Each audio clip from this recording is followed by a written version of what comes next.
Say bless, say bless, say bless. Yeah!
Hey, what's going on, good people? welcome. It is Wednesday night, time for Bible study. Listen, I hope you guys are doing really well. In fact, as you're coming in, let me just ask you, how you doing today? How's your day going? How's everything happening for you today? How's everybody doing so far? How are you? How are you? How are you? Miss Alex, good to see you. Bird, what's going on, brother? Good to see you, man. Miss Adia, all the way from Arizona. My good friend, Will Dickerson. Good to see you, brother. Willie Will. Miss Zena, Miss Tina. Miss Tina, we've been praying for you. Just wanted to let you know. Um, and I guess the prayers work because you on Bible study. So, woohoo! I am excited. Praise the Lord. All right, Miss Katrina, good to see you. Miss Monica, my sister Aisha, good to see you. All right, got it. All right, I got you. I see you. Had a couple folks with some rough days today. Got it. A little sleepy. Got you. Everybody's asking about me. I'm doing, I'm doing pretty well actually. I'm doing pretty well. I had a good time today. Wednesday is my educational day with the young people that I mentor, and so I get a chance to teach financial literacy to them. And so we had a whole catch this. We had a whole conversation today about financial literacy, and we didn't even talk about numbers or stock or anything. Right. And so, and it was dope how it happened um because I started explaining to them why I wanted to teach them the financial literacy piece. And the more I got into explaining it to them, like their minds were like, boom, right? Like open.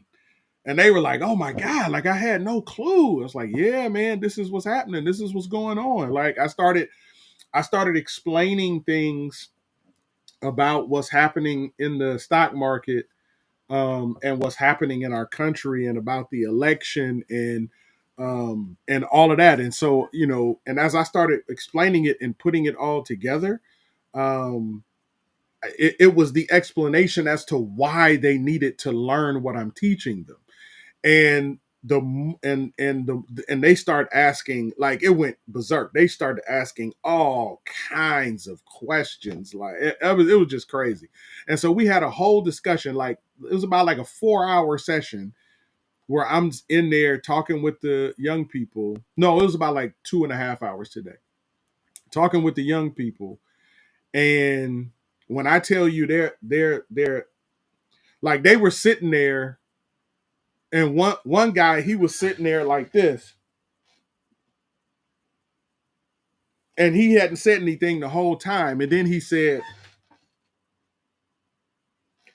man, I gotta rethink my whole situation. I gotta rethink everything. He said, he said, oh man, I've been wasting time. Man, I gotta rethink my whole thing. And oh man, I almost cried. I was like,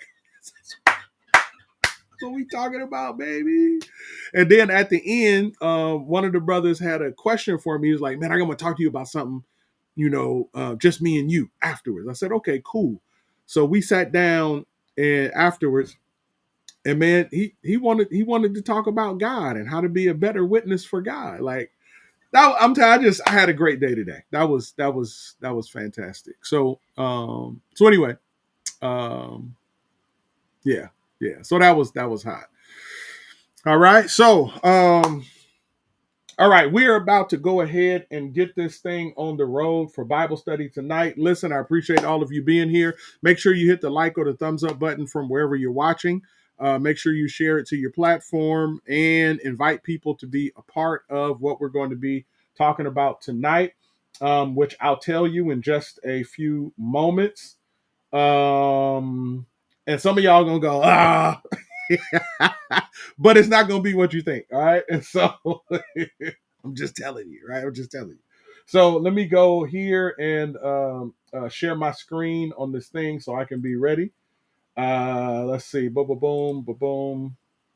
Oh man, this thing never logged me in. Actually, that's crazy. Right? Never logged me in. Okay, so now I'm logged in.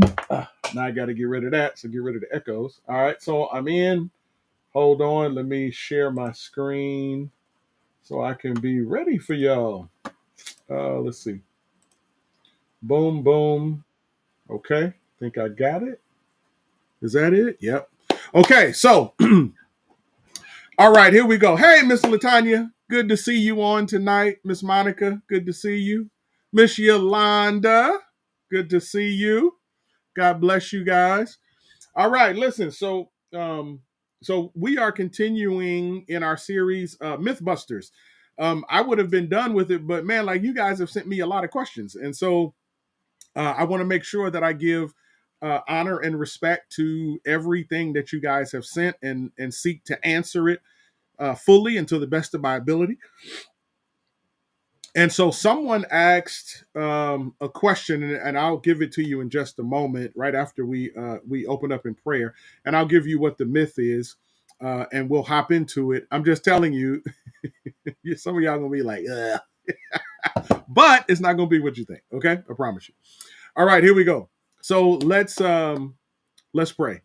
Our Father in heaven, we honor and bless your name tonight.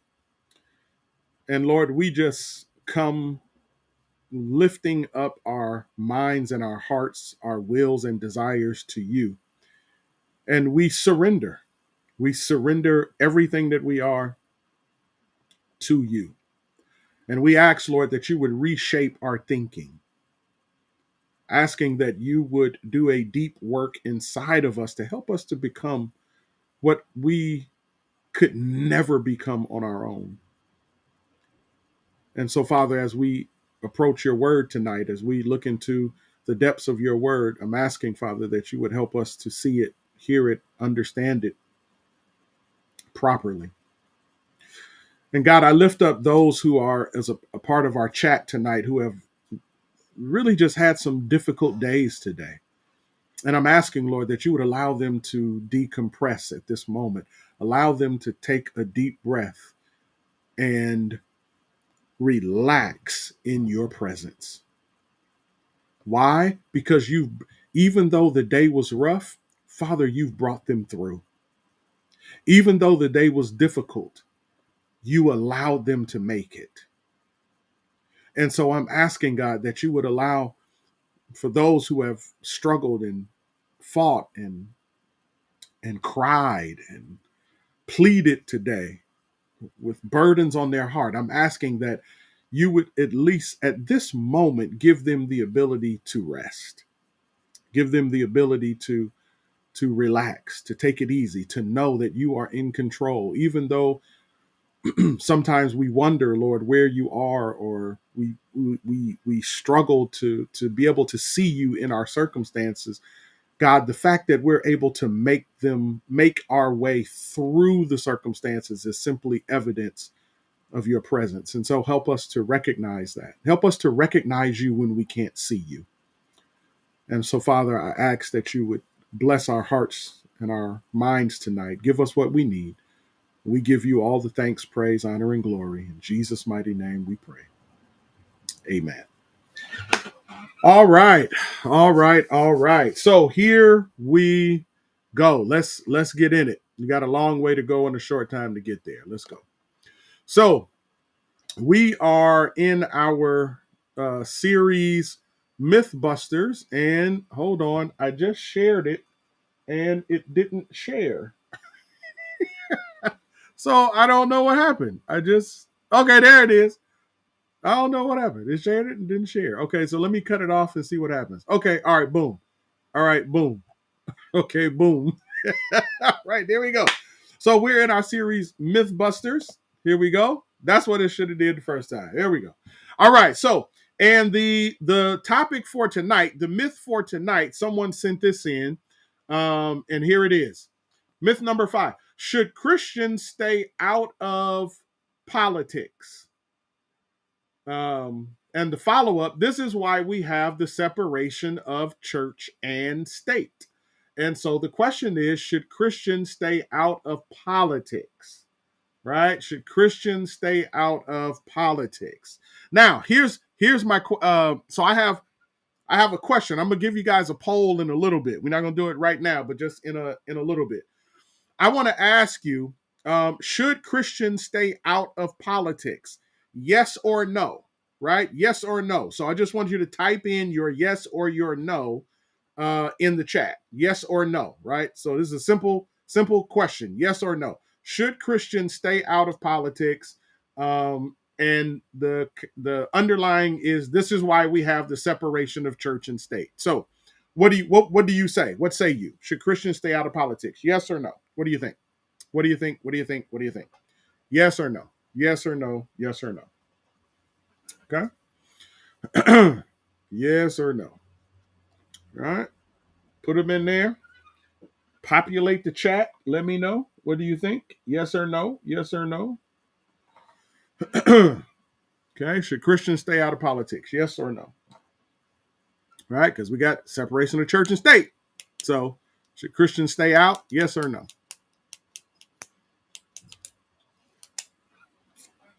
All right. Come on, y'all. Keep it coming. Let's go. Let's go. All right. And you guys are probably typing faster than it's coming through on my side, but okay. All right. Keep it going. Keep it going.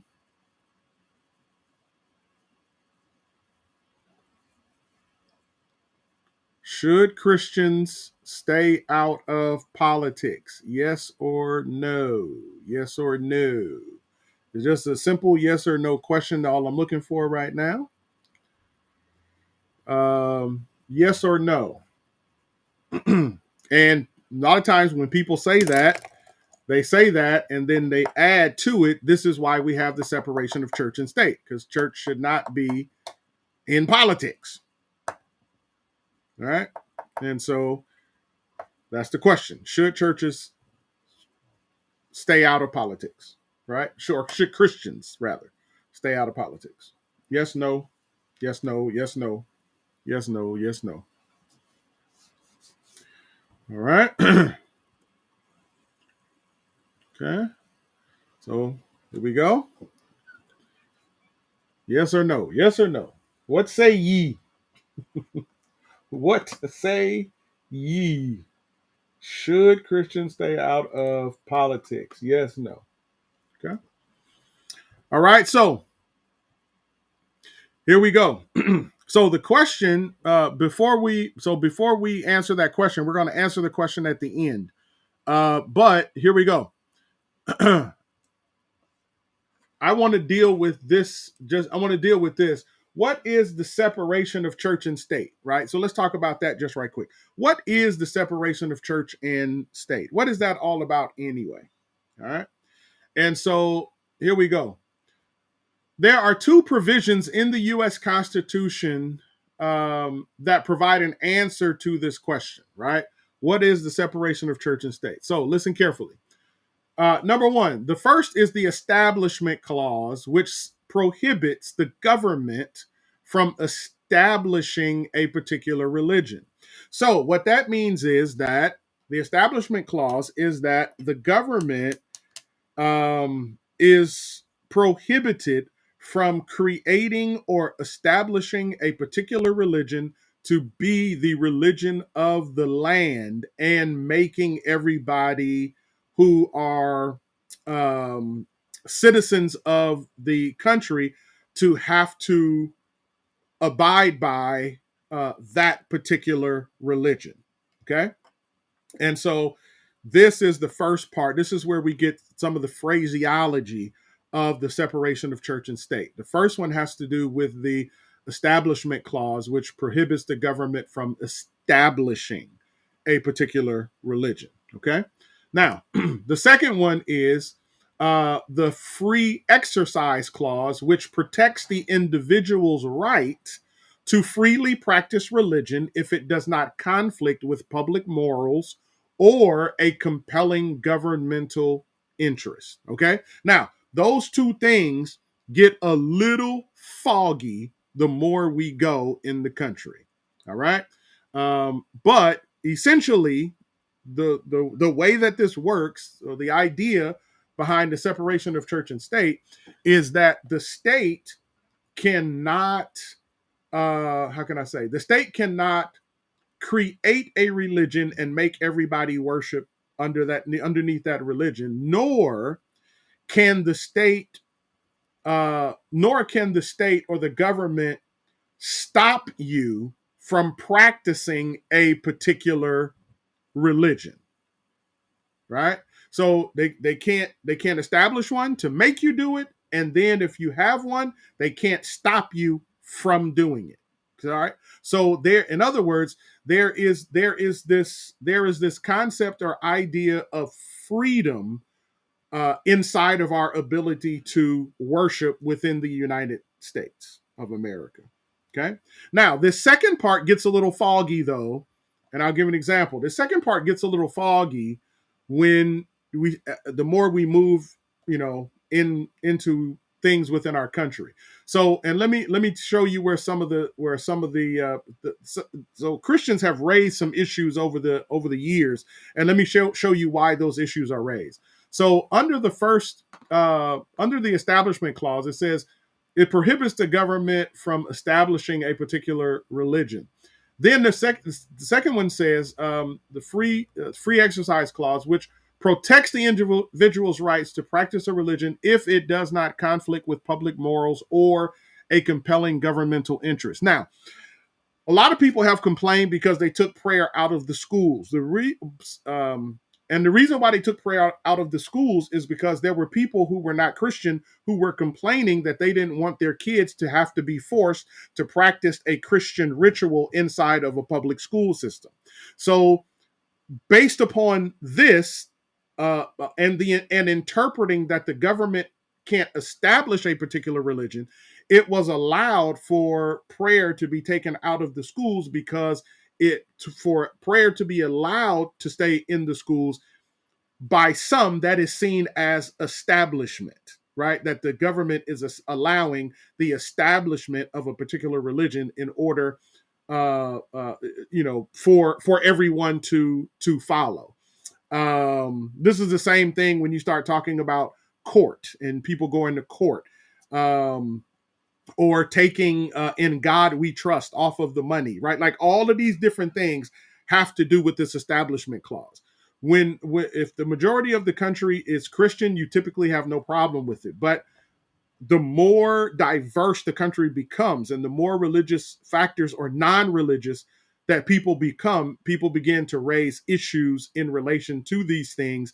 And their argument is always based upon this Establishment Clause, saying that the government can't force or make people do this under the heading of Christianity. Now, likewise, the government can't stop us from practicing Christianity. So if your kid goes to school and your kid wants to pray, the government can't stop your kid from praying. Right? We clear on that? But then some of our Christian moralities come into question. Like, for instance, the way our country is moving, you have within our country right now the adaptation of, for instance, same-sex marriage as normal. And anyone that rejects the idea or the concept of same-sex marriage is considered a person that is discriminating against people, against same-sex couples. So then you start to get these issues where, for instance, like one of the famous cases was you had a same-sex couple that was getting married, and they went to a particular baker to have them bake them a cake for their wedding. And the baker was Christian, and the baker said, "No, I can't bake a cake for your wedding. It's against, I feel like I'm violating my Christian duties by doing that. I don't support gay marriage, and from a religious standpoint, I don't support it." So the baker opted not to bake the cake. But then the business is a public business, right? And so now so that thing had become a big court case. And the question is, does this person have the right to live out their religion through their business and not support? Or do they have to? Is this a violation of someone's civil rights? Right? Because again, it says that you can practice your religion if it does not conflict with public morals. So, and so if public morality is that not servicing or giving, being able to do business or to bake a cake, whatever it is, right? For same-sex couples, if that is seen as if the country is now morally outraged over the Christian position of not supporting same-sex unions or same-sex, not unions, but marriage, then the question is the church now, is your religious freedom to practice in violation of public morals? And if it is, then you're no longer free to practice your religion in that way, right? So it gets really, really hairy and really, really complicated. But I just wanted to explain that a little bit, just in case you were wondering, like, you know what I mean? Because there's a lot that's said over time, and I don't know if that. Hopefully, that makes sense to you guys, so you can see where the conflicts lie at this point. But again, the separation of church and state doesn't have anything to do with whether or not Christians can be in politics, but it does have everything to do with either the establishment and or the prohibition of practicing any particular said religion. So in that case, the state doesn't have a voice in establishing, nor does it have a state in preventing, except in these couple of cases. Whew, okay, all right. So hopefully that made sense. Right. So hopefully I didn't lose half of y'all. Hopefully that made sense. Okay. Right. And so I know we out the gate going deep, but hey, we need to know these things. We're Christians. I told y'all before. We're thinking people over here. That's what we do. We think. Okay. So let's go. So here's my question. I got a poll for you, right? Here's my question. Government and politics, are they good things or bad things? Right? Government and politics, are they good things or are they bad things? What say you? Right? What say you?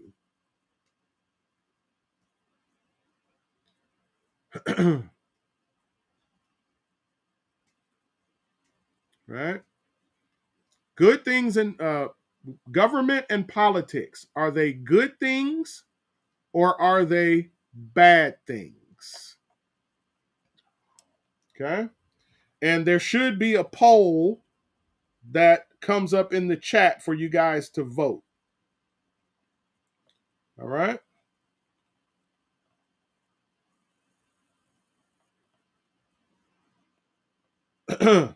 So let me know if you see it. Do you see it? And I promise you, we're going to get to our lesson in just a second, but I want to do this part first. All right.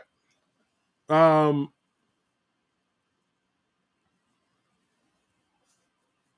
right. So there's a link. I got to figure out how to embed this in our stream without having you guys click a link.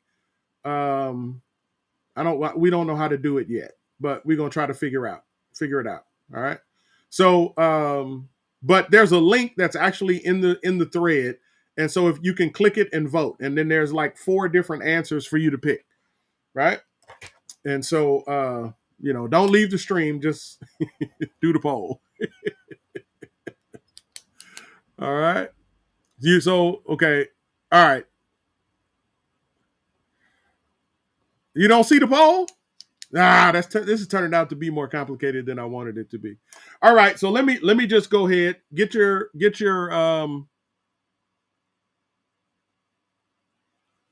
Okay, so they said the poll is only on YouTube. So if you're not on YouTube, you won't be able to see it. All right, if you're not on YouTube, you won't be able to see it because they said it's only on YouTube. All right, so I'll wait for um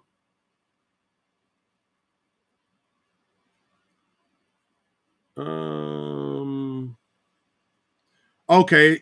So they said okay. So if it stops the streaming, don't click on it then if it stops the streaming.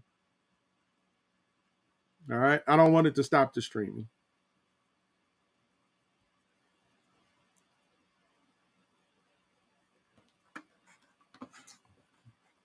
Yeah, I can't do that. I don't have enough screens to actually click on it and tell me what it is.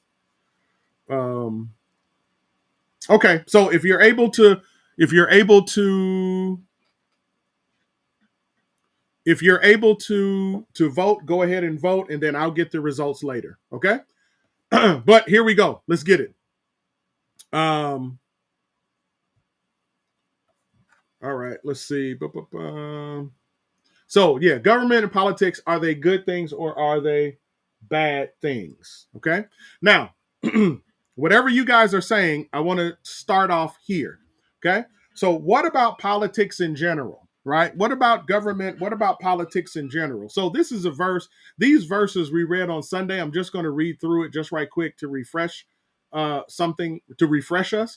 But it says this Romans chapter 13, starting at verse 1 everyone must submit to governing authorities. For all authority comes from God, and those in positions of authority have been placed there by God. So anyone who rebels against authority is rebelling against what God has instituted, and they will be punished. For the authorities do not strike fear in people who are doing right, but in those who are doing wrong. Would you like to live without fear of the authorities? Do what is right, and they will honor you. The authorities are God's servants sent for your good. But if you are doing wrong, of course you should be afraid, for they have the power to punish you. They are God's servants sent for the very purpose of punishing those who do what is wrong. So you must submit to them, not only to avoid punishment, but also to keep a clear conscience.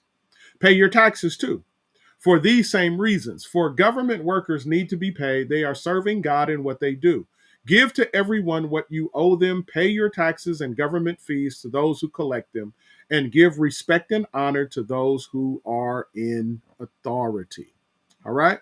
So, all right. So there it is. Okay. So that's the basis from which we're going to begin to operate and answer this question. So let's go. So let's look at what we learned from these verses. Number one, first thing we learn is that government is God's idea. Okay. First thing, government is God's idea. So Romans chapter 13, verse 1. Everyone must submit to governing authorities, for all authority. That word authority is the word that is being used to talk about government or people who are in some sort of governmental authority or power. Okay. So it says, for all authority comes from God. But I want you to, so if you have your Bibles open, which you should, because it's Bible study, if you go to Romans chapter 13 and you look at verse number 1, where it says this, everyone must submit to governing authorities, and then it says for all. I want you to circle or highlight or underline that word all, right? That's important. So he says for all authority, right? All authority, he says, comes from God. Okay? So I need you to do that, right? All authority comes from God. Keep that in your mind. Put that in your notes. Don't miss it. All right? Here we go. Part two. Second thing we learned is that God is active in politics, right? And then because the text says, and those in positions of authority have been placed there by God. So there is some way, shape, or form that God is consistently active within the politics of a particular country or nation or people. And so, for instance, and again, we talked about this on Sunday with the results of the election that we have. And so, um, somehow, some way, God is actively involved in it. And I know there's a lot of people who, and it's crazy because one side is cheering and shouting and screaming, and the other side is crying, moaning, and wailing. And so the so the question becomes, how is God involved? I and again, I don't know, right? Like that's above my pay grade. But the text implies or says directly rather that somehow he is involved um in it. But just because, and I told you this on Sunday, just because somebody won an election or just because somebody rose to power does not necessarily mean that's a good thing. Even though God is involved, just because that person is in power doesn't mean that's a great thing. It doesn't mean that you won anything. Why? Because we talked about on Sunday that all throughout the Old Testament, sometimes God raises people up as a judgment against that particular nation. And the reason that God raises people up, some leaders up as a judgment against that nation, is because is that sometimes, specifically in the Old Testament, dealing with Israel, when Israel went away from him, when Israel forsook God, God would raise up kings and put people in leadership as a judgment against Israel so that Israel would have a hard time for a particular protracted period of time until they repented and came back to God. So again, I'm not saying that that's the result of the election that took place in America. All I'm saying is it's possible. All right. And so God is active in politics. That's the second thing we learn from those verses. And then number three, rebelling against government is a bad idea. Okay? All right? Rebelling against government is a bad idea. Now, and it says this, so anyone who rebels against authority is rebelling against what God has instituted. Did you get that? Please underline that in your Bibles or do whatever you need to do. You need to know that verse. So anyone who rebels against authority is rebelling against what God has instituted. Is everybody with me? Is everybody with me? Okay? So listen to me carefully. I want to, because what that text just addressed something. And it says that anyone that rebels against authority, right? Authority. Remember, I had you uh, take note that in the beginning of the chapter, in the beginning of the verse, it says, all authority has been given by God. And so I want us to be careful. I want us to be careful right through here. And I want to warn us, and I just want to give you a word about rebellion. Okay? Let me give you a word about rebellion. Hold on. I might do, let me see. Okay, hold on. Da, da, da, da, da, da, da. Okay, keep the rebellion piece in your head. We gonna come back to that. We're gonna come back to that. Let me go back and let me do this first. All right. Let me do this first and then we'll come back to that part. Okay. So the question is, what is government? Right? What is government? All right. Government is a system of rule and order. Okay. That's all government is. It is a system of rule and a system of order. Okay. Now, here's what you might not know. The moment you are born, you are in politics. You missed it? I give it to you again. The moment you are born, you're in politics. You missed it? I'll give it to you again. Let me say it so you can see me. The moment you are born, you are in politics. Well, why do you say that? Because the moment you are given a social security number, the moment your birth is registered, you've entered into a political system, a political process. You have entered into the governing rule and structure of our country or of any country that you're a part of. The moment you're born, you're in politics. Right? No matter who you're born, whenever you're born to somebody. And that somebody you're born to is in politics. They're a part of the political system. Right? Because politics, once again, is a system of rule and order. So that the moment you are born, you are in politics. The moment you begin working, you are in politics. Because now you're paying taxes. Right? You're definitely in politics at that point. You're paying taxes. You're paying into the governmental system, state and national. The moment you cast a vote, you are in politics.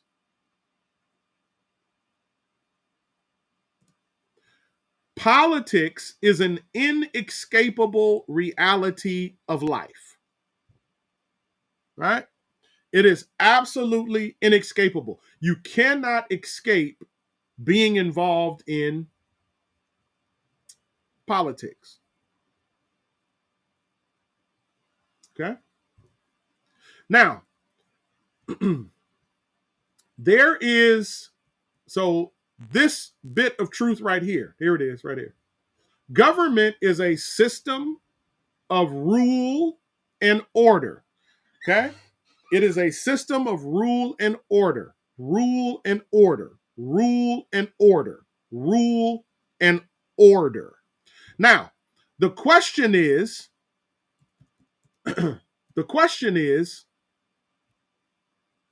why order? Right? Why order? Order, listen carefully, is a reflection of the very nature of God. Okay? Order is a reflection of the very nature of God. Look at 1 Corinthians chapter 14. Watch this.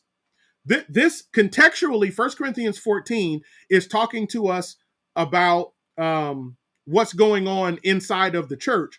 But as it's talking to us about what's going on inside of the church, 1 Corinthians 14 gives us a glimpse into the very nature and being of God. Watch what it says.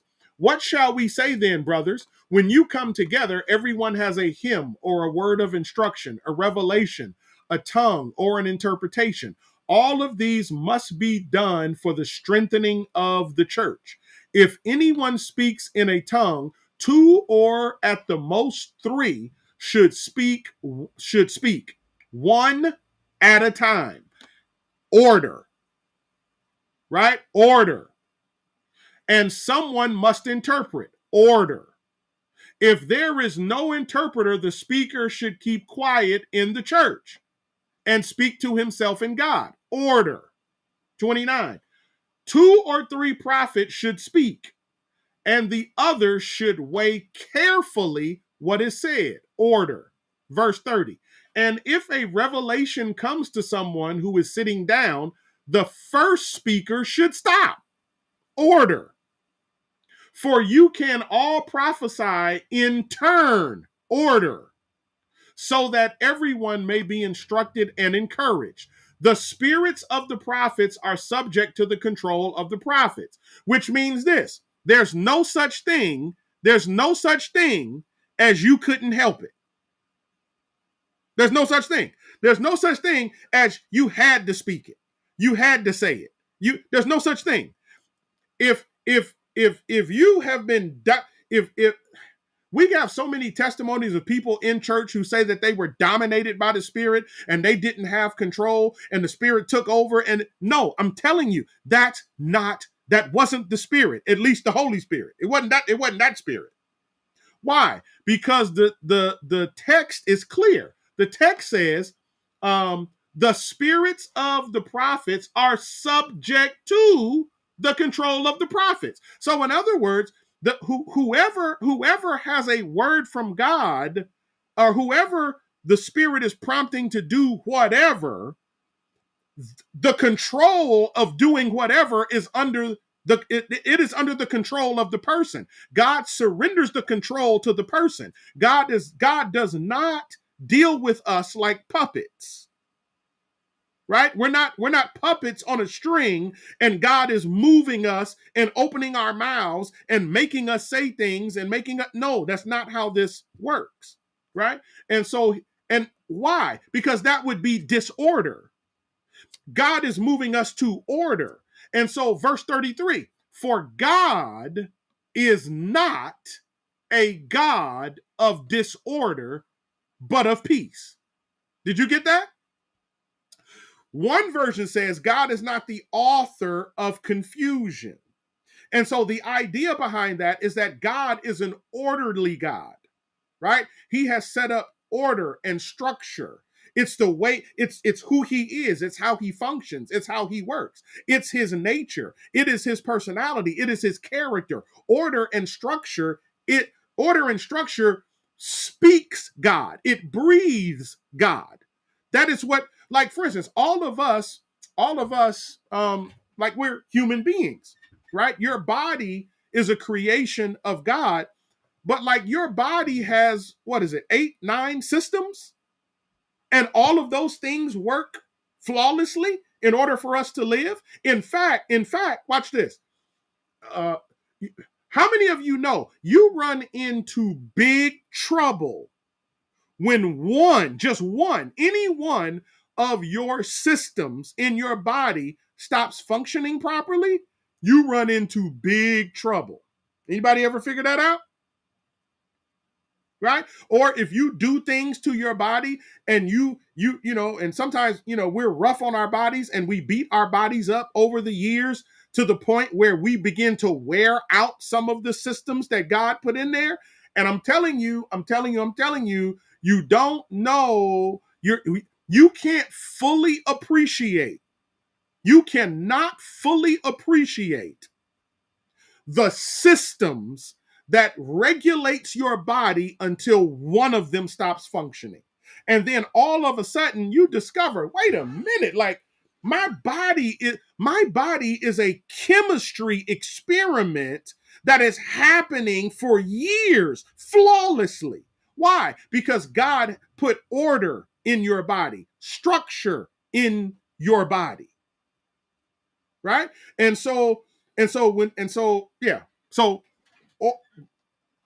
So the purpose of government, right? The purpose of government is to provide order, rulership, and structure. That's the purpose of government. It is for the purpose of order and structure. Order and structure. This is why it says in 1 Corinthians 13 that that the authorities are ministers of God, right?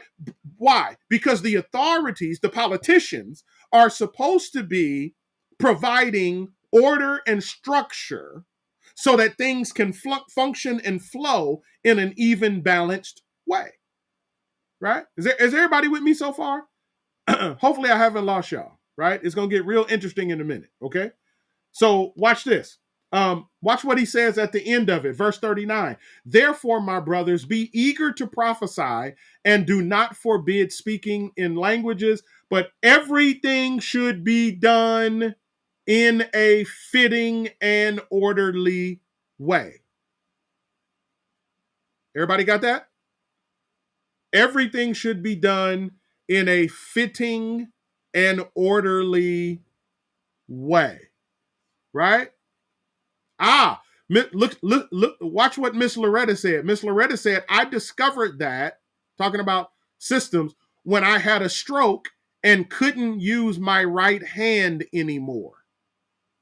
Listen. If you've ever had a stroke, listen, a stroke will shut down one of your systems. If you've ever had your pancreas stop working or your kidney stop working, right? All of those things, all of those are systems in your body that keep you moving and flowing and functioning properly. And whenever just one, it don't take a bunch. When one of your systems stop working, oh man, it causes major problems in the body, right? And so what God did is God created all of us, right? Created all of us. But as he created us, we have to figure out a way to function. Are you with me? We have to figure out a way to function. And one of the things I've learned is people don't function well without structure and without discipline and without order, right? For those of you that have kids, you know exactly what I'm talking about. You can have as many kids as you want, but when the moment you have kids, the moment you have a kid, right? You have a kid, you have to establish government. You have to establish who is the parent and who is the child. That's government. You have to establish what the rules are and how the house works. That's government. You have to establish what the reward is for following the rules and what the penalty is for not following the rules. That's government. You have to establish who's the authority in the house, who calls the shots, who determines right from wrong and good from bad. You determine that, right? That you're entering into government at that point. Right? And so the Bible, because of this, speaks of 4 different types of government. There is personal government, right? There's personal government. We'll talk about that. And then there is family government. And then there is church government. And then there is national government. Okay? Now, the question is, why is this necessary? Right? Why is it necessary? It's necessary because, again, we as people, we don't function well. We do not function well without authority and without structure. Right? We do not function well without authority and structure. We do not.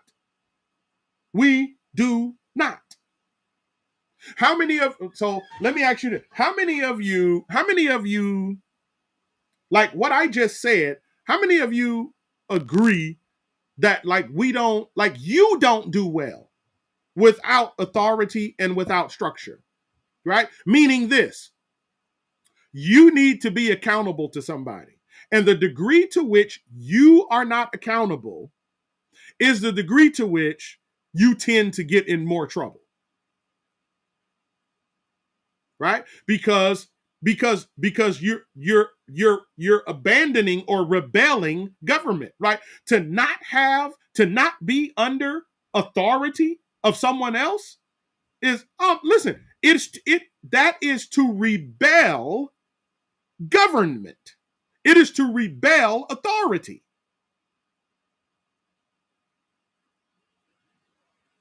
Right? Come on, shame the devil. Tell the truth. How many of you would admit if you're not accountable, you don't do as well as you would do, should do, could do, need to do if you were accountable? If you don't have someone holding you accountable, if you've not submitted yourself to someone for accountability, right? Yeah. See, listen, I'm telling you, you need to be accountable. And the person who isn't accountable, is in rebellion. And I told you, rebelling against government is not a good idea. It's not a good idea. And I'm telling you, I'm going to explain why it's not a good idea. Matter of fact, let me do that now. Let me explain. Hold on. I got so much scripture, y'all, but I'm not gonna let's see.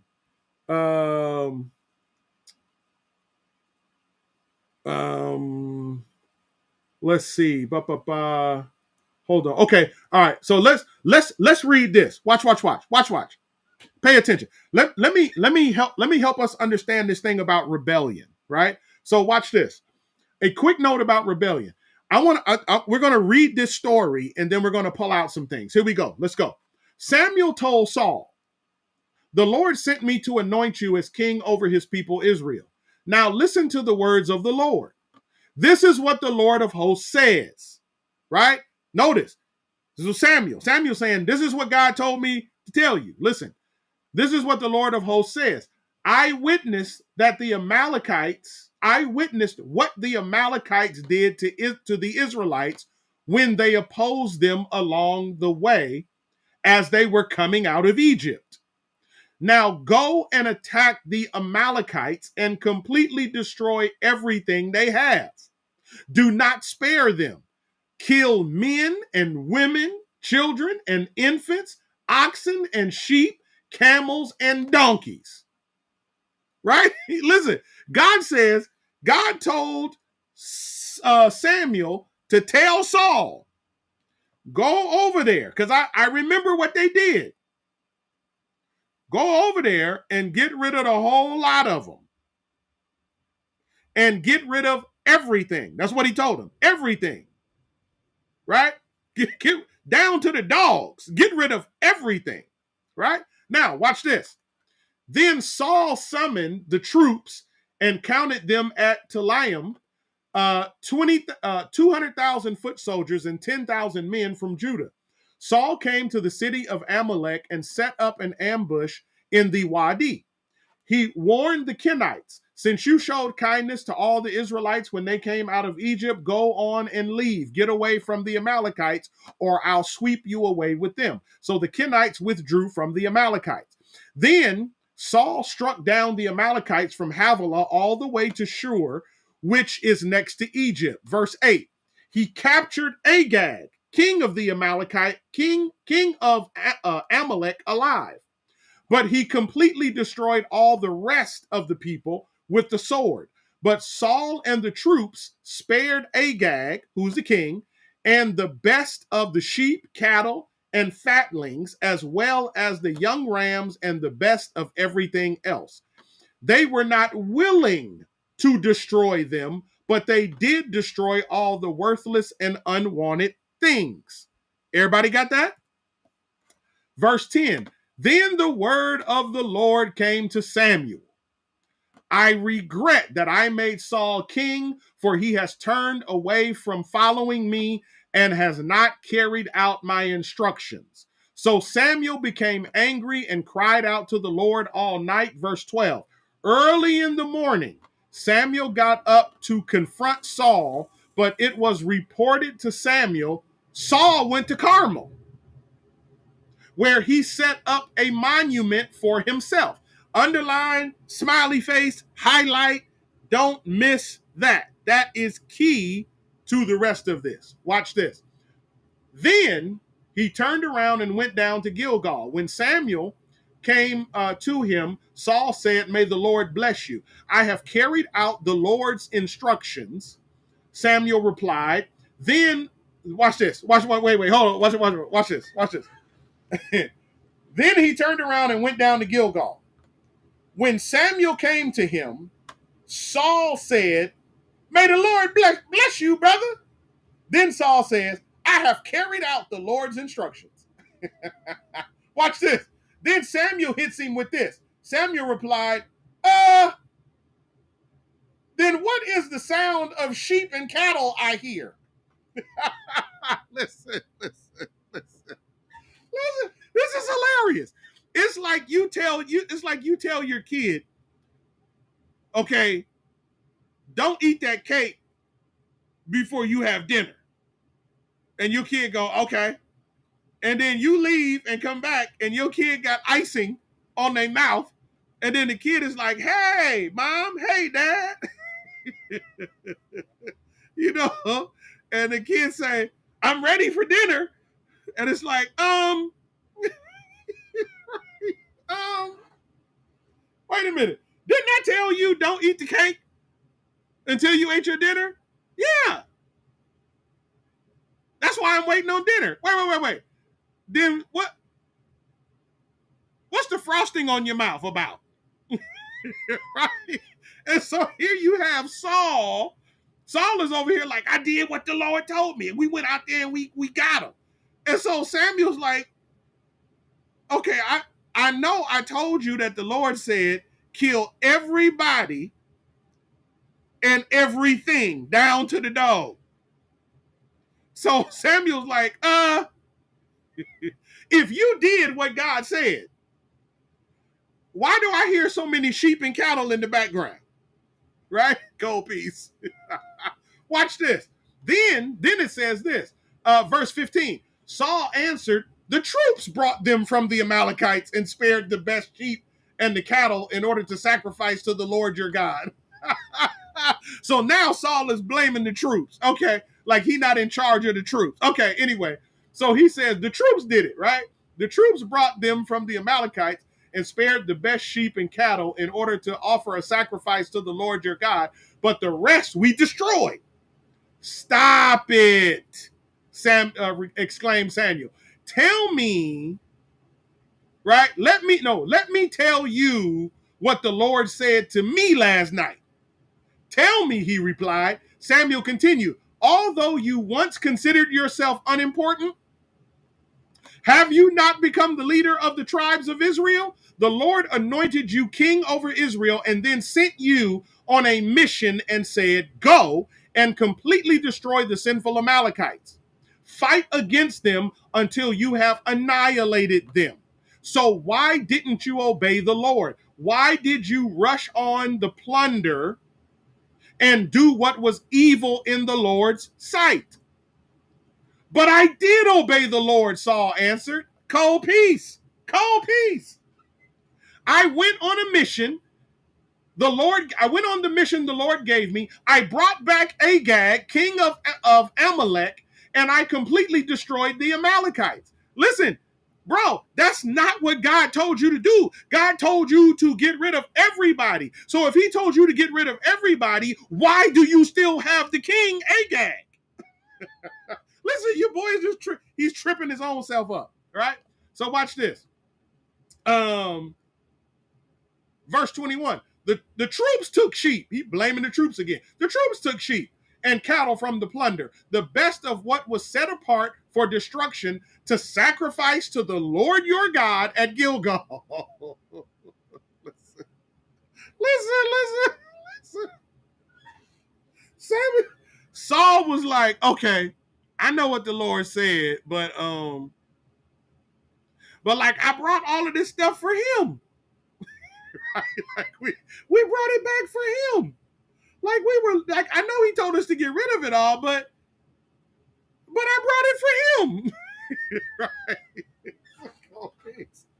Watch this. Watch. Listen, you're about to learn something, right? Watch this. Verse 22. Then Samuel said, does the Lord take pleasure in burnt offerings and sacrifices as much as in obeying the Lord? Look, to obey is better than sacrifice. To pay attention is better than the fat of rams. Watch this. Verse 23. For rebellion is like the sin of divination, and defiance is like wickedness and idolatry, because you have rejected the word of the Lord. He has rejected you as king.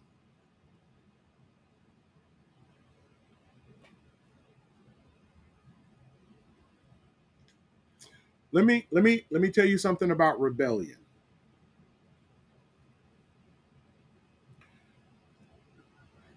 Samuel reveals something to us. Because here you have the king Saul, who was put in position by God. And he was put in position to accomplish a task, whatever the task that is that God gave him.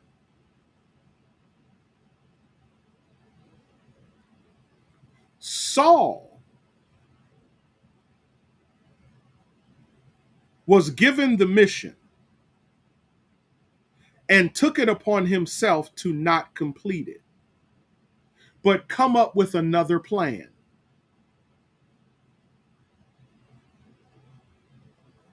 And when Samuel went to look for Saul, they told Samuel, no, Saul went down to Carmel. Because, well, what's he down at Carmel doing? He went and erected a monument to himself.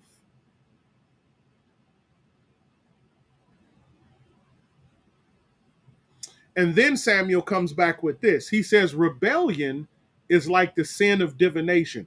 I don't know if you understand what he means by that. He says rebellion is like the sin of divination, which is witchcraft. What is witchcraft?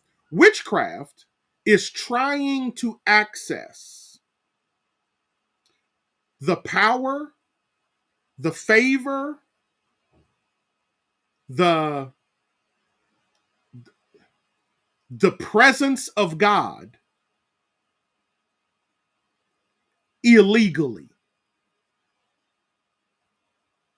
It is trying to access God's power without God. It is trying to access God's favor without God. It is trying to access the presence of God without God. That's what witchcraft is. It's you get somebody trying to cast a spell on somebody because they want to do something to somebody or whatever. That's trying to access power illegally. And here's what he says. He says rebellion is just like that. It's just like that. To rebel against authority. It's like you're trying to access power illegally. You're trying to go about getting something not the way God said to do it.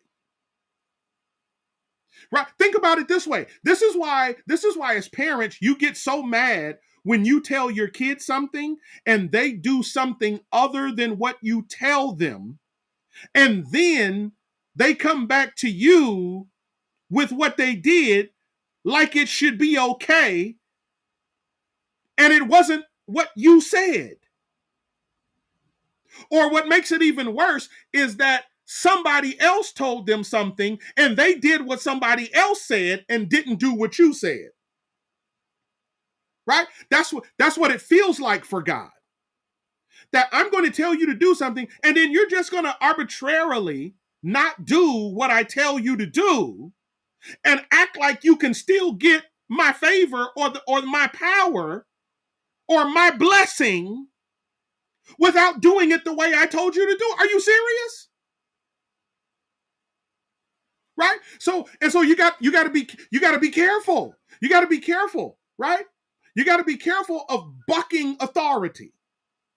Why? Because authority is placed there by God, and it is meant to provide order and structure for you. So that when you buck the authority that's in front of you, you're actually not bucking the authority, you're bucking God. You missed it? I give it to you again. See, so let me okay, so let me give you an example. Let me give an example. How do I want to do this? How do I want to say this? Let's Okay, we're gonna talk about this again anyway. So let me give you a preliminary piece of what we're talking about. Um, According to God, within the family structure, the husband is the head of the family. So the husband is the authority. The husband and wife are the authorities for the family, but the husband is the primary authority.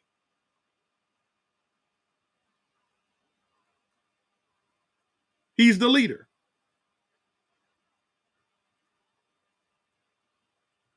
Now, the first problem you have is if you have a fella that doesn't lead, got a problem. Because now he's rebelling against his authority, which is God. But then if you have a woman who won't follow, now you have a woman who's not rebelling against her husband, but she's in fact rebelling against God. Why? Because God set the man as the authority and set the woman under the authority of the man. So that a woman following the lead of her husband is a woman is a woman who's submitting herself to the authority God set up for her. A man who leads his family, who's not accountable to his wife and to God in how he leads, is also in rebellion.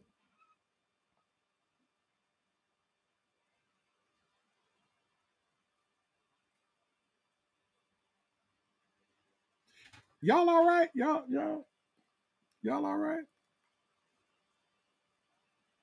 Y'all all right?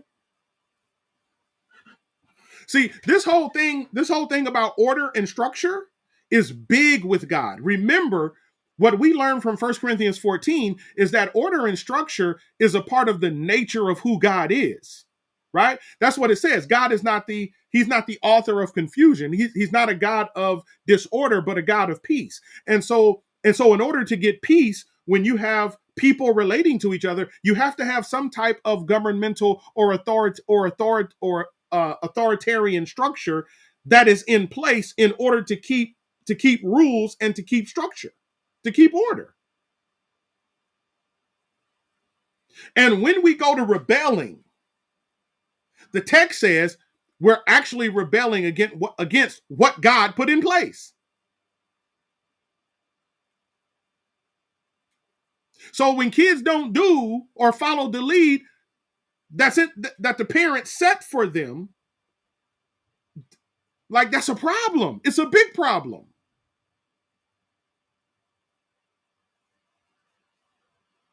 Because now they're rebelling against authority. And it's the authority that God set up in the lives of the kids to give them structure and order. Is everybody with me? Am I making sense, or am I just talking to myself? Right? Is this making sense to anybody other than me? Let me know. Let me know. Right? Just in the chat, let me know if I'm making sense. Right? Because he says, for rebellion is like the sin of divination, and then he says defiance is like wickedness and idolatry. Because here's so I want you to think I'm making it up. Watch what he says. Rebellion is like the sin of divination, and defiance is like wickedness and idolatry, right? Defiance is like wickedness and idolatry. You got to be careful. We got to be careful of this thing about rebellion, because he says defiance is like wickedness and idolatry. Why? Because I need you to hear this. Because what Saul did is Saul proved that he was no longer following or worshiping God, because what he did was he went and erected a monument to himself. Because at that point, whenever we rebel against authority, what we're saying is, God, that's not a good idea for me. God, I want what you say this will give me. I just don't want to follow the way you say to get it because I don't think that's a good idea for me. That's not going to work for me. So how about this? What I'm going to do is I'm going to get what you want from me for me, but I'm going to get it my way. I'm going to get it in the way that works for me. Well, at that point, we're no longer worshiping God. In fact, we have become God and we're worshiping ourselves. This is why he says defiance is like wickedness and idolatry. Why? Because I became my own authority at that point. I became my own accountability at that point. Right? Like Lil Wayne says, speaking to myself because I am my own consultant. Listen, oh man. You talk about people off the chain.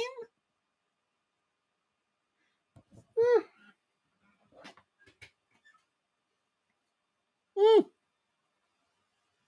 mm. It's like. Oh, no, I'm not gonna say that. I'm just saying when we begin to rebel against authority, right? And let me tell you what the problem is with our country. We don't respect authority. We don't. We don't respect authority. This is what I've been fussing about the last 2 or 3 weeks, talking about this political stuff. Democrats don't respect Republicans, and Republicans don't respect Democrats. And I'm not talking about the politicians. I'm talking about the citizens. You got and I ain't even talking about all the citizens. I'm talking about church folks. I'm talking about church folk who go to church every Sunday, lift holy hands, and declare they are God's person and they love God with all. I love you. I love all of that. All of that. And you sitting over there as a Republican, and you can't pray. You can't pray for the authorities that are already in power or respect the authorities in power. You sure didn't respect Obama, but you love God. Ooh. But he was God's man for 8 years. And then folks on the other side is Democrats. Oh, love God. Oh, love you. But we can't respect Trump. And even saying that sounds weird inside.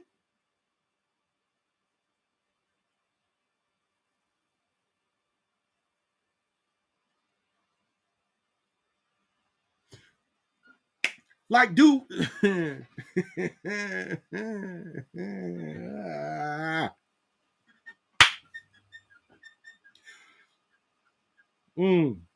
Where we at, y'all? Where we at?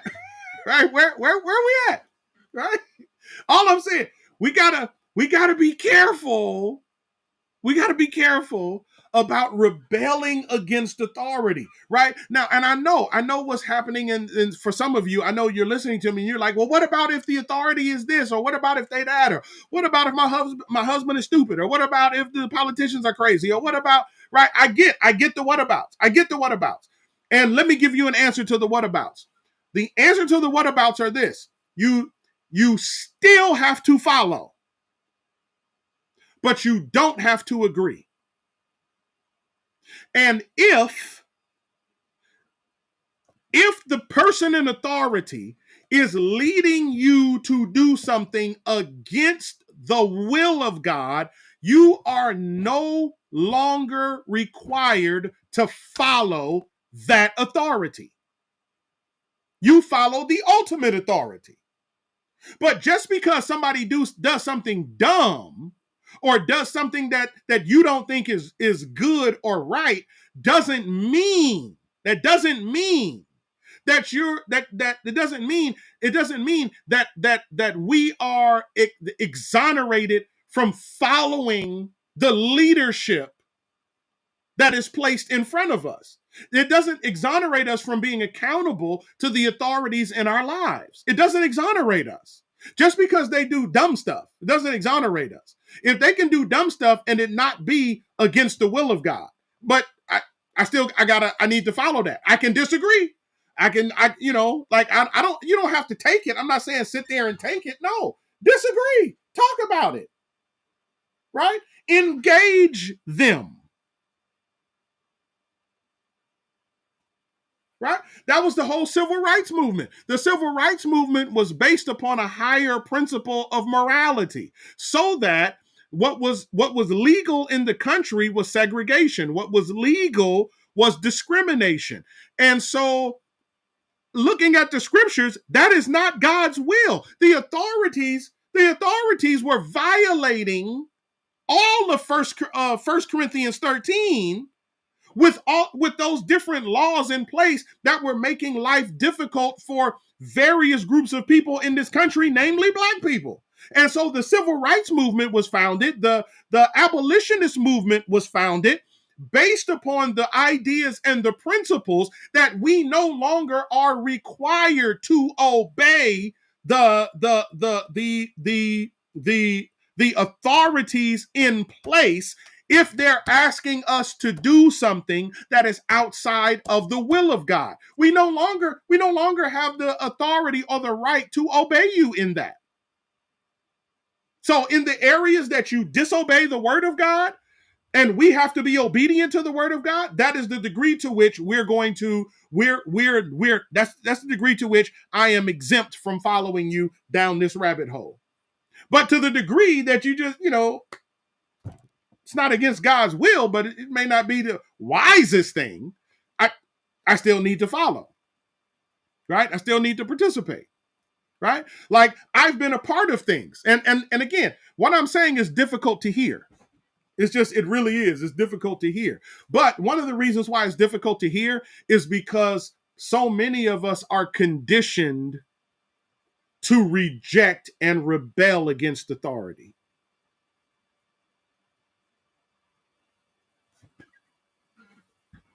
Right?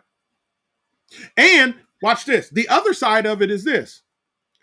We got to be careful that we don't make authority God, because that's where some of us have gotten off. Some of us we've been a part of churches, we've been a part of ministries, we've been a part of groups, right? Or whatever it is, civic, fraternal, whatever it is. And we submitted ourselves to the authorities to a fault where it kind of became a cult. And anything the person said, we submitted to. And we didn't have any type of balance between what the person is saying or requesting and what God is actually saying and we became somebody's toy or puppet. That's not God's will either. Right? So the submission to authority has to do with following the lead that of the person that is in front of me, as long as they are following as long as they are following the will and the ways of God. The moment they step away from that, we're no longer required to follow. Like, please don't. Am I making sense? I feel like I hadn't planned to go this far, but hey. Y'all forgive me. I'm just flowing. So, and I know I'm not gonna finish because I got a whole list of stuff to go over. But am I making? Talk to me just right quick. Let me know. Is this making sense to you? Is this making sense to you? Is this challenging for you? Is this challenging to hear? Right? Is it challenging to hear? Right? So let me know.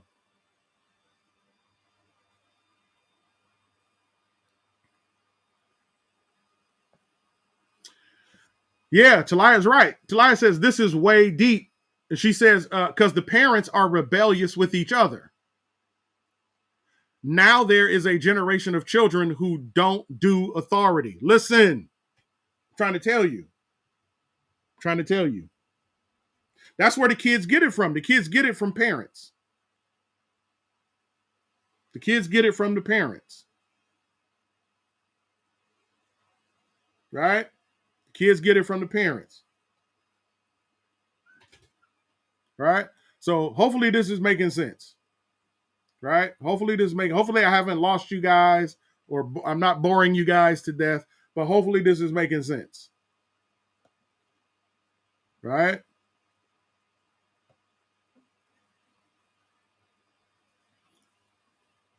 And so everybody, right? And again, man, like hear me. Everybody needs somebody to be accountable to. Everybody. Everybody needs an accountability person or people or team or group, right? In fact, I'll say this. We will never, and I'm saying we because I'm including myself. I don't want to make this finger pointing. We will never be the best we can be without accountability.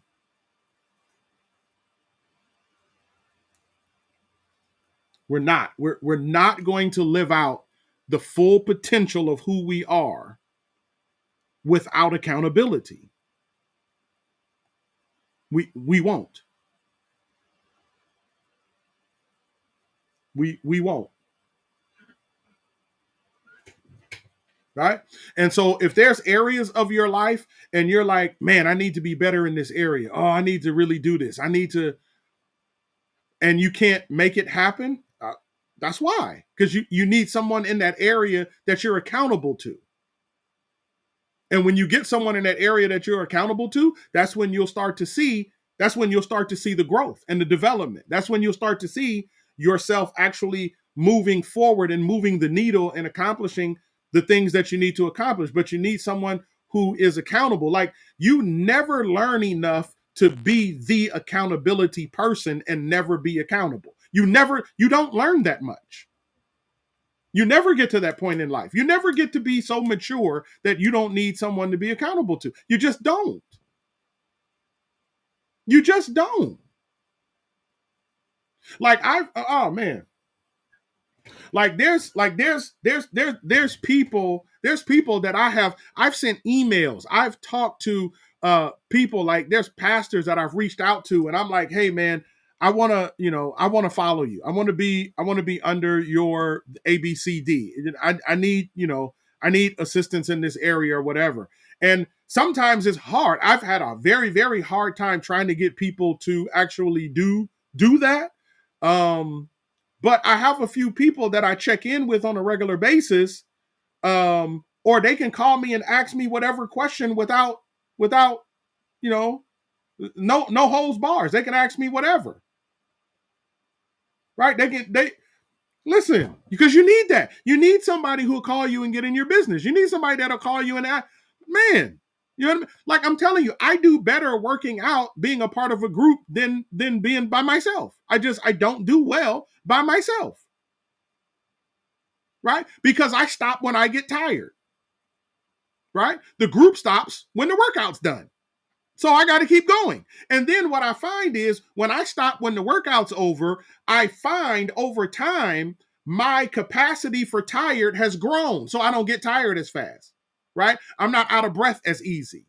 I'm stronger than I thought I was. Right? Why? Because I've been with the group and the group is pushing me. I'm accountable. There's times where, because when I work out, the group that I work out with what they'll do, everything is on Zoom. So I go in the gym 6:30 in the morning, cut on the Zoom, everybody's on there, and everybody's in their different locations working out. And sometimes they'll say, okay, William, it's on you, right? And they'll put the camera on me so everybody can see me working out. So I can't, you know what I mean? I can't be like slouching. You know what I mean? Because it's easy on Zoom. You know, you can slouch. You could do your exercise, then you get tired, you go take a break, get off camera for a minute. But then when they put the camera on you and it's like, okay, it's on you, right? But you got to sit there and you got to do them things. You know what I mean? And when they do that, I hate when they do that, but that's accountability, right? Hopefully I'm making sense. Okay, so let me try to get through some more. Jeez, William, come on. Come on, William. Pick it up. Okay, so the Bible speaks of 4 types of government. I think I covered this. Personal, family, church, and then national. All right. So let's go. Let's get it. Let's deal with personal government first. Here we go. Genesis chapter 1, verse 26. Then God said, let us make man in our image, in our likeness, and let them rule government. It's government. Let them rule. That's government. Over fish and of the sea and the birds of the air, over the livestock, over all the earth, and over all the creatures that move along the ground. So God created man in his own image.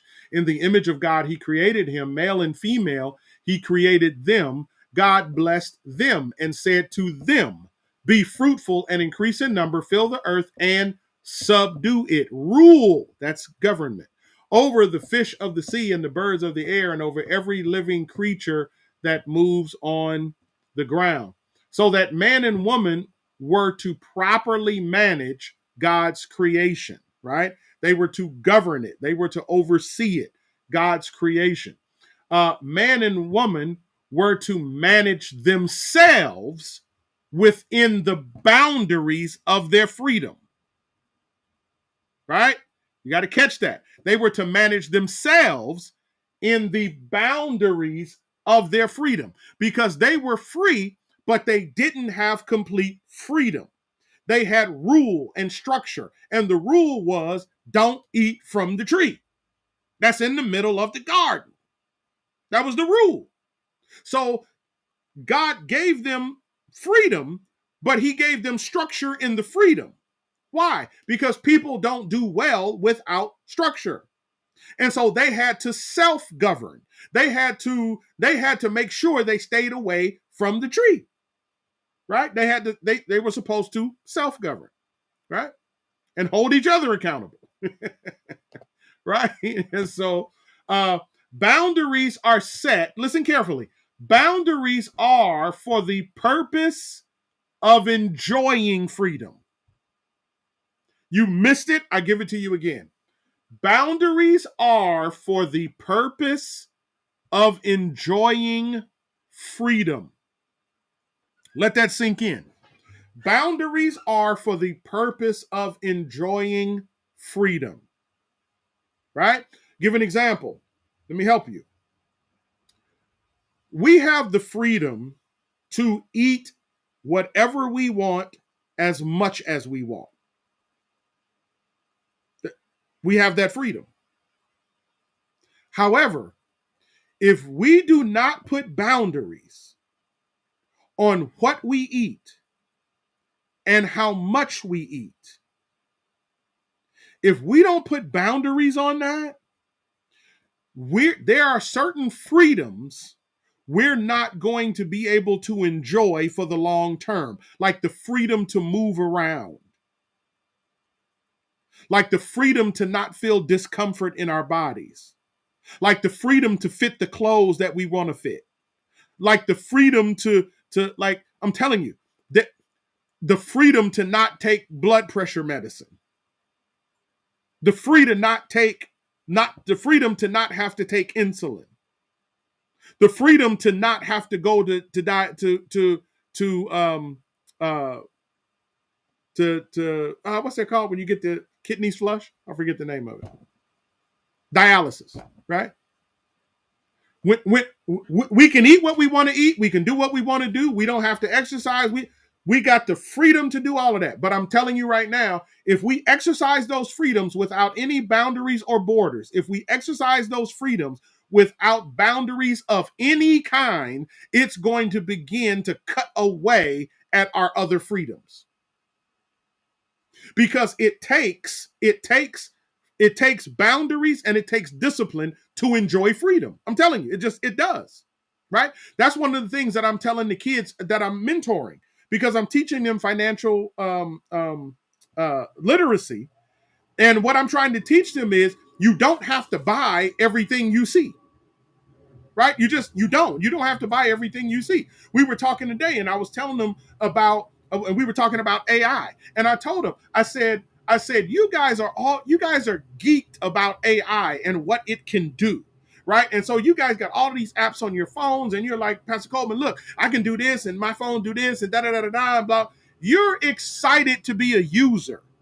And I told them, I need you to be excited to be an owner. Because here's what's going to happen. They're giving you the free apps now because they're getting you hooked on what AI can do. And after you are hooked on what AI can do, they're going to start monetizing the services and you're going to start paying them for what used to be free. Don't believe me? Don't believe me?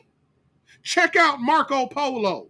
Check out some of these other apps that used to be free, and all of a sudden they start limiting what you could do on the apps, and what used to be free now you have to pay for in order to do what you used to be able to do for free. Because it's like a drug dealer giving you samples. They want you to smoke it, they want you to drink it, they want you to taste it, they want you to shoot it, they want you to sniff it and snort it, and they'll give you a couple of bumps for free. And after you get hooked, then they start taxing you. And I'm telling them, stop trying to be users and learn how to be owners. But in order to be owners, you got to save your money. You got to put disciplines on yourself now and save your money so that you can go and buy the companies that are producing the AI, so that when you want to use the AI later and they go to charging you for it, you can use the money that they're paying you because you own the stock to purchase the features that they're now charging you for. So they're paying you to own. Listen, you've taken the discipline to purchase the company, so now the company is paying you to use the company stuff. Listen, that, like, oh man, like, woo, listen, we've got to figure out how to play the game different so that discipline and structure is for the purpose of enjoying freedom. Right? You got that? All right, here we go. We got a few more minutes. Here we go. Boundaries must be managed. Okay? Write that down. Boundaries must be managed. And because boundaries must be managed, that equals government. All right? That equals government. Okay? And again, government is on 4 different levels. You have personal government, you have family government, you have church government, and then you have national government. Okay? But they're all meant by God to do the exact same thing. Okay? And so watch this. Genesis 2:15-17. The Lord took the man and put him in the Garden of Eden to work it and take care of it. And the Lord God commanded the man, there it is, you are free to eat from any tree in the garden, but you must not eat from the tree of knowledge of good and evil. For when you eat of it, you will surely die. There it is. Right? And so these things have to be properly managed. They do. Our boundaries have to be managed. Okay? An unmanaged boundary is not a boundary at all. You missed it? I give it to you again. An unmanaged boundary is not a boundary at all. Okay? All right, here we go. How much time do I have? Okay. All right. I'm gonna do 10 more minutes, and then maybe I'm gonna try to do 5, and then we'll do questions. Okay. So family. There's family government. Okay. There's personal government. We just talked about family government. Genesis 2:24. For this reason, a man will leave his father and mother and be united to his wife, and they will become one flesh. Okay. Here we go. Marriage consists of one man and one woman. Did you get that? That's called marriage. When a man and a woman make a commitment to each other um, in the presence of God. That's what a marriage is. A marriage is not defined the way culture defines it. A marriage is the way God defines it, at least for the Christian, right? A man shall leave his mother and father, cleave to his wife, and the two shall become one flesh. So that a marriage is not two men and a woman, or two men and two women, or two women and one man, or three women and one man. Those are not marriages. Those are arrangements, right? It's not two women, it's not two men. Those are arrangements. Biblically speaking, those are not marriages, right? They're mirages, right? And so what you have, right? So let me help us. What we have within our current culture is a rebellion against the standard that God has set. And what's worse is when the culture adopts that, is when the church adopts the rebellion of the culture. Why? Because now the church is trying to say you can get what God has for you a different way than God has prescribed it. That, my friends, is the sin of rebellion, which is like the sin of witchcraft.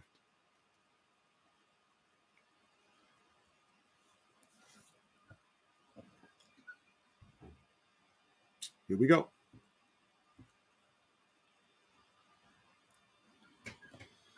Ephesians 5, submit to one another out of reverence for Christ. Wives, submit to your husbands as to the Lord. For the husband is the head of the wife, as Christ is the head of the church, his body, right? So when I said that the husband is the head of the family, I wasn't just making that up. It's right here. For the husband is the head of the wife, as Christ is the head of the church, his body, of which he is the Savior. Now, as the church submits to Christ, so also wives should submit to their husbands in everything. Husbands, love your wives, just as Christ loved the church and gave himself up for her, to make her holy, cleansing her by the washing with water through the word, and to present her to himself as a radiant church without stain or wrinkle, or any other blemish, but holy and blameless. In this same way, husbands ought to love their wives as their own bodies. He who loves his wife loves himself. After all, no one ever hated his own body, but he feeds it and cares for it, just as Christ does the church. For we are members of his body. For this reason, a man will leave his father and mother and be united to his wife, and the two will become one flesh. This is a profound mystery, but I am talking about Christ and the church. However, each one of you also must love his wife as he loves himself, and the wife must respect her husband. Did you catch that?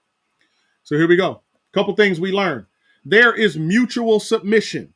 So when we're talking about the marriage relationship, it's set up to work and function a certain way, so that the husband is the head of the wife, and the husband is the head of the wife the same way that Christ is the head of the church. Now, within the relationship between a man and a woman, the way that God set up the family or the marital government is that the husband is the head, but there is also mutual submission, right? So if you go back up, it says submit to one another. So this is not that the woman is ever a slave to the man. There is a mutual submission. Is everybody with me? So, and that's why I said the one of the accountability partner for the husband is often the wife, and that is done through the mutual submission. So the husband is the head. Number 3, the husband submits by loving his wife. That's one of the ways that the husband submits to her, is by loving her, but by loving her the way Jesus, or the way that Paul outlines that he should love her. Okay. And so I won't go all into that. I'm just laying out what the governmental structure of a family looks like. Okay, here we go. Number 5, the wife submits by respecting her husband, right? And so a part of respecting is following his lead, but a part of the respecting as well, a part of the submitting is also respecting who he is. So it is honoring, right? Not just giving lip service, but actually honoring the fact that he is the head of the family, right? And following through accordingly, right? And so there's that. All right, and I'm rushing because I'm almost out of time. So here we go. Ephesians 6:1-4. Children, obey your parents in the Lord, for this is right. Right? Obey your parents in the Lord, for this is right. Ho, ho, ho, ho. Wait, hold on. Wait, ho, ho. Watch what it says. Go back up. Hold on, go back up. Watch what this says. It says, hold on. Wives, submit to your husbands as to the Lord. You got that? You got that? Wives, submit to your husbands as to the Lord. Now, listen. There's a fundamental difference between that and this. Children, obey your parents in the Lord. Ooh, what's the difference? What's the difference between Ephesians 5:22? Wives, submit to your husbands as to the Lord. And then he says it again. He says, now, as the church submits to Christ, so also wives should submit to their husbands in everything, right? So what is the difference between that and this? Children, obey your parents in the Lord, for it is right. What is the difference? Because there's a fundamental difference between the two instructions. And what's the difference? What is the difference? And I want to draw this out, because I know the Ephesians 5 text often draws criticism. So, but I want to draw this out. What is the difference between the Ephesians 5:22 text and Ephesians 6:1? Right? Wives, submit yourselves to your own husbands. And then he says again, as the church is submitted to Christ and is submitted to Christ, so wives should submit to their husbands in everything. But then he says in chapter 6, verse 1, children, obey your parents in the Lord. What is the difference in the two? What is the difference in the two? Come on, y'all, talk to me. What's the difference? I know you know. What's the difference in the two? Hurry up. I only got a little bit of time left. What's the difference in the two? Right? What's the difference in the two? Are y'all typing? Because it's not moving on my side. Maybe it's a delay. But what's the difference between the two? Right? What's the difference?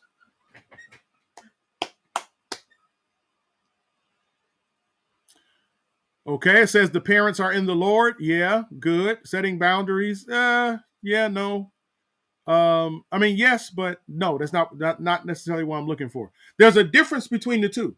There's a difference between Paul's instruction to wives and Paul's instruction to children. What is the difference? The main difference. I like you guys are thinking and trying. What is the main difference that's there? Right? What is the main difference? It's right there in the text.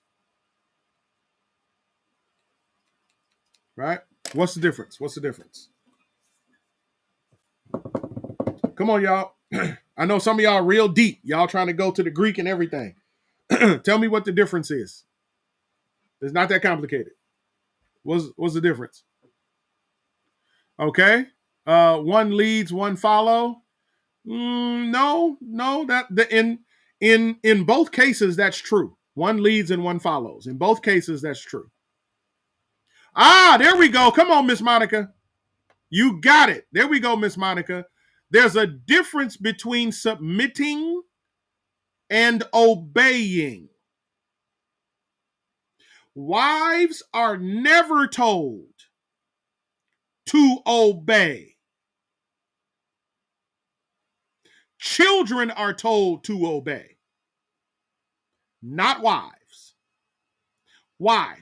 Because wives have an elevated position and they are a part of the authority and accountability structure. So that wives are to submit, never commanded to obey. Wives are called to follow, not to obey.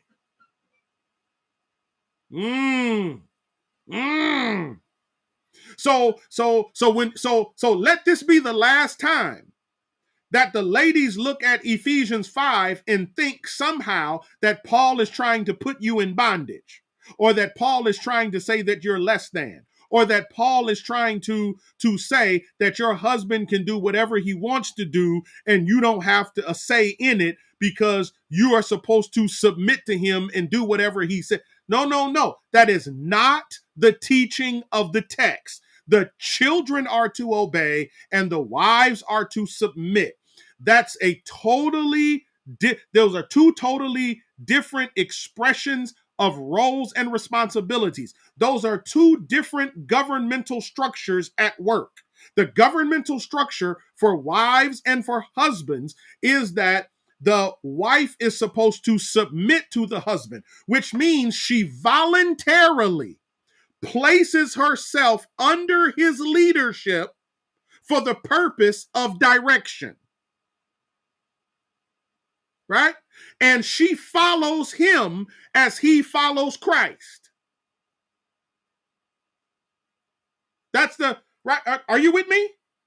And if he's not following Christ, then one of her roles and responsibilities, according to Genesis chapter 2, verse 18,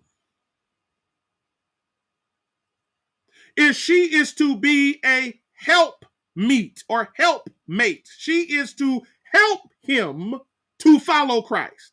And if that's even difficult, First Peter has a whole description of how wives should exercise the authority that she has in the family in order to effect change and rightness in her family. She is never without power, never without voice, never without direction. She's never without that. Not ever. Because she is never commanded to obey. That is the governmental structure for children, not for wives. So let this be the last time we look at Ephesians 5 and have a problem.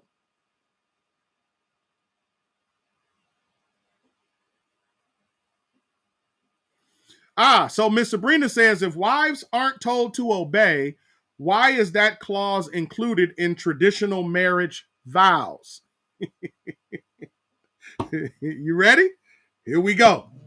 It's included in traditional marriage vows because of rebellion. Because men, under a strict patriarchal structure, were trying to get what God says a man should get from his wife without doing it God's way. A man ought to have a woman who submits to him and who respects him. But that couples with him loving her.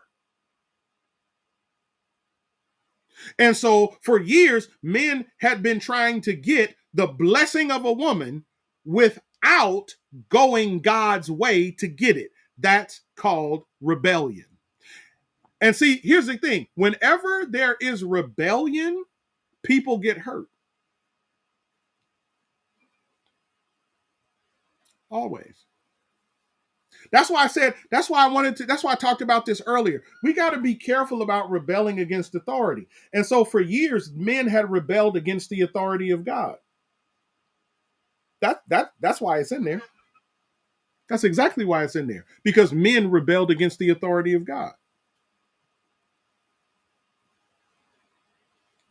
Because we wanted her to do her part, but we didn't want to do ours, which is the prescription that God gave. Right?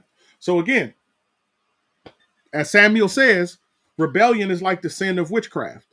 It is trying to access the blessings of God, the power of God, the will of God, the way of God without God. Right? So hopefully that makes sense. Hopefully that makes sense. All right. So let me okay, so I know I'm out of time, but let me give you these three answers just right quick from this Ephesians 6 passage, and then we're done. Okay, here we go. Children, obey your parents in the Lord, for this is right. Honor your father and mother, which is the first commandment, with a promise that it may go well with you and that you may enjoy long life on earth. Fathers, do not exasperate your children. Instead, bring them up in the training and instruction of the Lord. So children are to obey their parents, right? That's the governmental structure set up for a family. Children are to obey. Parents are not to provoke their children to anger. This is a big one, and I wish I had more time to spend on this, because what that means is that parents are not to do things to intentionally move their children to anger. Now, this part is why we got so many messed up children. Because you have parents out here who are provoking their kids to anger. Just how they live their lives. Right? Just, oh man, I wish I had more time. There's way more to there's way more to say about this. This whole thing about parents not provoking their kids to anger. Listen to me. I'm telling you right now, one of the reasons why we got so many crazy kids is because parents are doing things to provoke their children to anger, to stir up the anger in their kids. Listen to me. Whenever listen, if you have a kid with somebody and you as a parent, as a mother or as a father intentionally don't show up in the life of that kid or prioritize that kid, you're provoking that kid to anger. Because you're making the choice not to show up. Now, if the other parent won't allow you to be able to show up, they are provoking their children to anger. Right? Like, oh man. Oh my God. If it didn't work out with your baby mama or your baby daddy and you're bringing other people in to satisfy your need for a companion, and the people that or the person that you bring in does not have the best interest of your child at heart, and if you don't have the best interest of your child in heart, just because you want somebody and you're making your child second to somebody who's not their parent, listen to me, you're provoking your children to anger.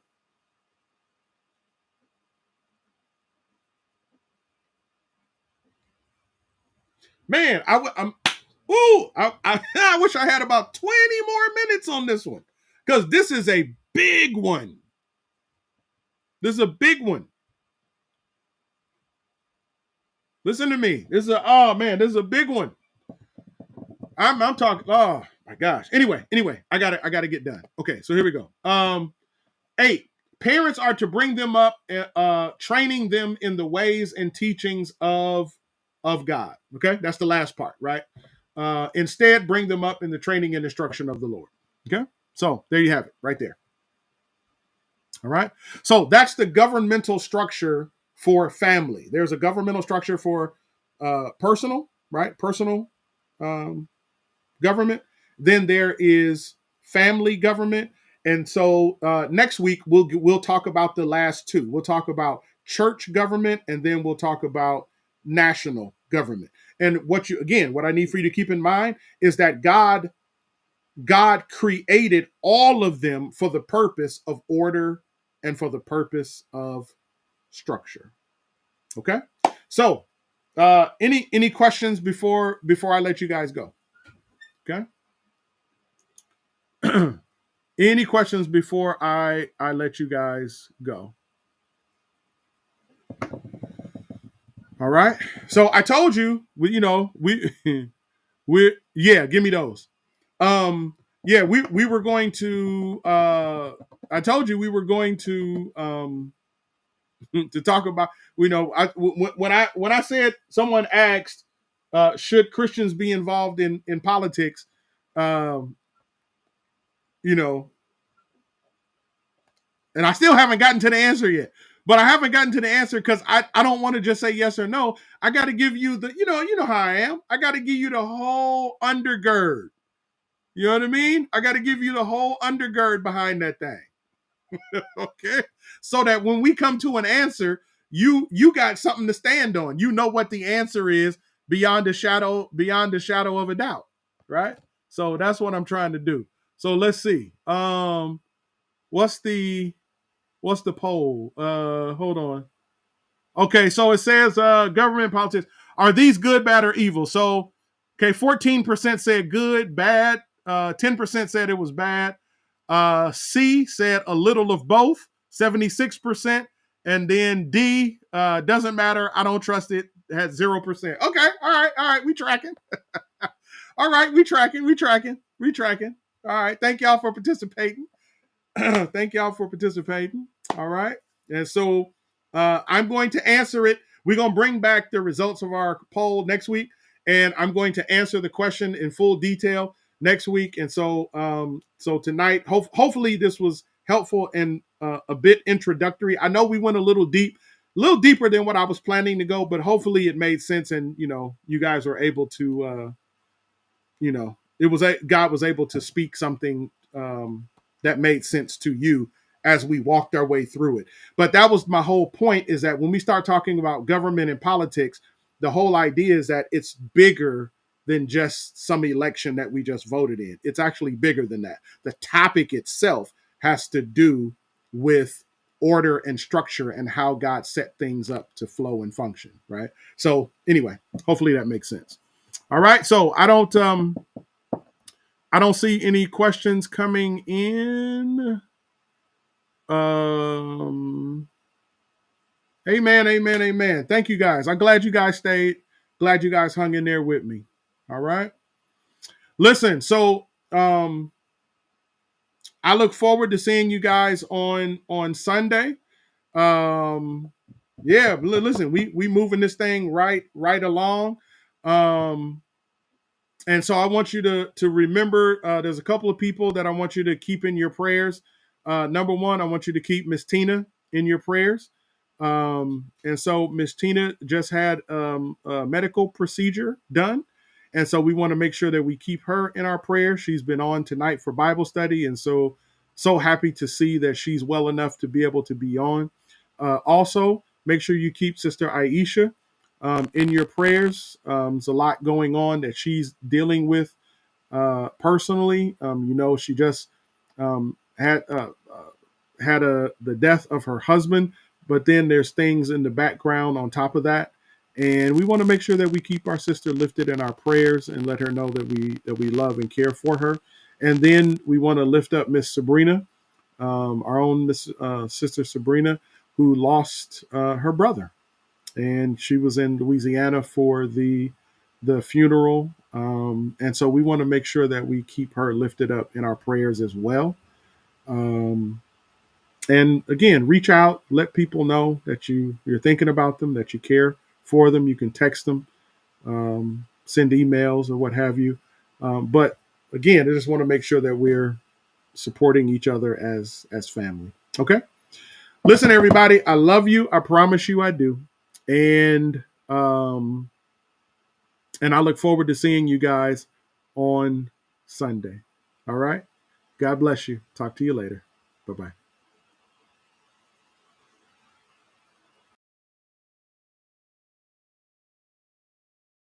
All's my life I has to fight.